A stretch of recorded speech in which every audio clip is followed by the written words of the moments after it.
Hey everyone, so I got my notes and we're gonna go ahead and wrap up January, which was an amazing month. I'm so happy most of my plans worked out and I was able to read all the books I wanted to and get as far as I did in Gathering Storm.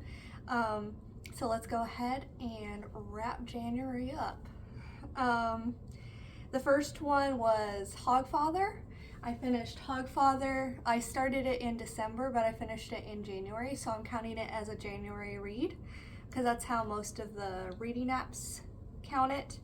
So Hogfather, it was super funny. It was some of the best humor I've ever read in a book ever. It was great. If you can just imagine death, like the characteristic of death, but then he has to play as Santa Claus. It's just so funny.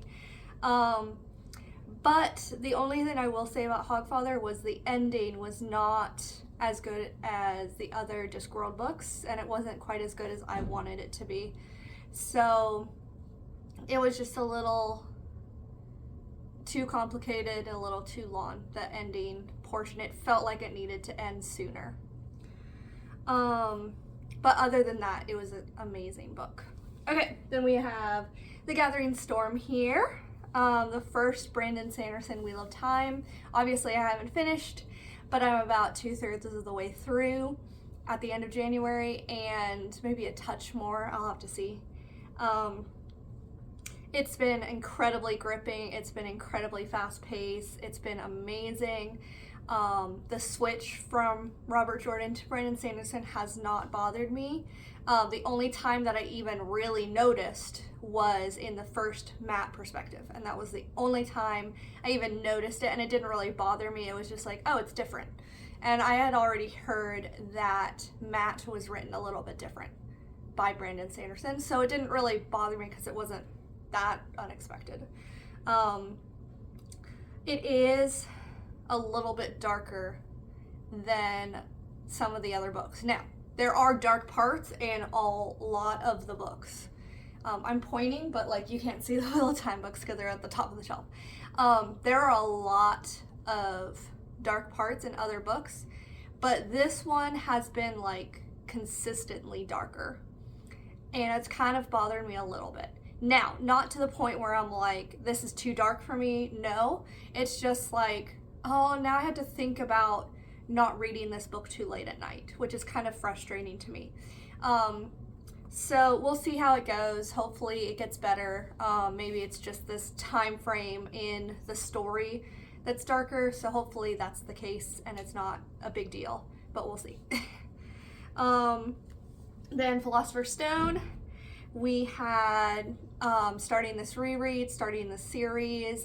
There's a playlist and I think I'll link it.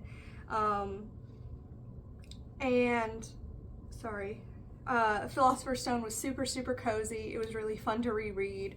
It was the first time I annotated, which slowed me down. I didn't like that it slowed me down. I liked annotating in general, but I didn't like that it slowed me down. So I'm still kind of iffy on whether I'm going to continue that, but just the idea of having those annotations in there for future reads or for my children to read just seems like really special. So I'm still kind of back and forth about it. But I think I am going to at least try Chamber of Secrets annotating. It was a nice little quick, simple, easy read. A little simplistic, but just like really special and nostalgic. If it can be nostalgic when I've only read it for like 10, 12 years. I don't know if that counts as nostalgia. So I only read that in like a week, so it was really quick. Then I just finished People Pleaser, and it was really good. I did like her first book a little bit better, but this one was great. I really enjoyed her stories, and I really enjoyed how she put in biblical accounts in there at really cool moments to like connect things. She did a really amazing job in making this book, and the scriptures that she chose to quote were just like perfection. They were so helpful in there. Some parts were a little bit less applicable to me than other parts, but that's just because they're different kinds of people pleasers. and I'm not quite the same kind of people pleaser as Ginger is. So, or I used to be, but now I'm slightly different. So some parts were like, oh, that was me when I was in high school, but it's not me now anymore. So that kind of thing. So I'm gonna do more of a detailed video on that because it's kind of complicated what I thought about the book. In general, I liked it a lot though. It was a little slower for me because she put like discussion questions in there that I wanted to think about. So it took me longer than it should have to finish the book.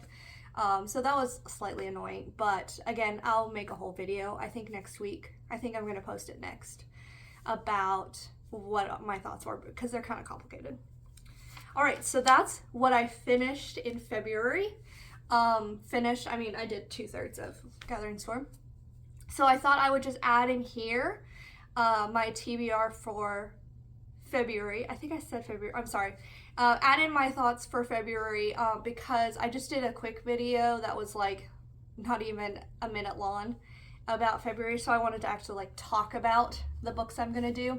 And I didn't gather them, but I'll just pop them up.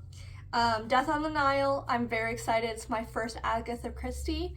Agatha Christie is like a huge deal in my family. My grandmother owns every single novel she's ever written, which is like crazy if you think about it. So I'm starting Agatha Christie, which is crazy to say, just starting it now. I wish I had my grandmother's copies, but I don't. I'm just like thrifting them. But I'm very, very, very excited because it's like kind of a family thing. Then I'm gonna do Chamber of Secrets, which is up there. So I can't really remember where I ranked Chamber of Secrets, but I thought, from what I remember, I like it better than most people in the fandom. I feel like most people put Chamber of Secrets kind of lower, but I put it quite high, and it was Prisoner of Azkaban that I put lower, more because of the pacing of the story that I dislike. So I think Chamber of Secrets I will like a lot, and it's also a pretty thin one, so I can get through it really quickly. Then Men at Arms, so that's behind me somewhere. Very excited for Men at Arms. I've heard a lot of fans in Discworld count Men at Arms quite highly in their rankings. So I'm really excited. It's part of the Night Watch series. So Discworld is like the overall world, and then it has like little series. So it's part of the Night Watch series. So I've read Guards, and then the second one is Men at Arms.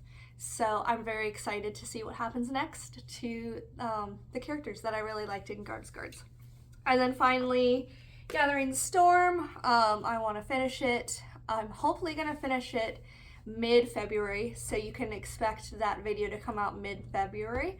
I haven't filmed quite as much as I wanted to. I wanted to do kind of a vlog style, but it's been such an intense read that I haven't really wanted to film right then because I was kind of like freaked out because, like I said, it was a little darker. So I want to finish it mid-February, then I'll do a video. So maybe at the end of February that video will come out. Hopefully it'll lighten up a bit. It's so dark right now, but I think it will. It'll lighten up a bit. And then I'm excited to see how it ends because I have read Sanderson's endings in some of his own work, but I haven't read Sanderson's ending in The Wheel of Time. So I'm very excited to see how he ends the book and if it compares to Robert Jordan, or if I notice any difference. That'd be so cool if I didn't really notice a difference. But they're both really good at endings, so I feel like I'll be okay. I feel safe in Sanderson's hands for The Wheel of Time, which is good to say. So that's my thoughts, and that's January all wrapped up. I hope you'll join me for February. Thank you so much, and see you next time.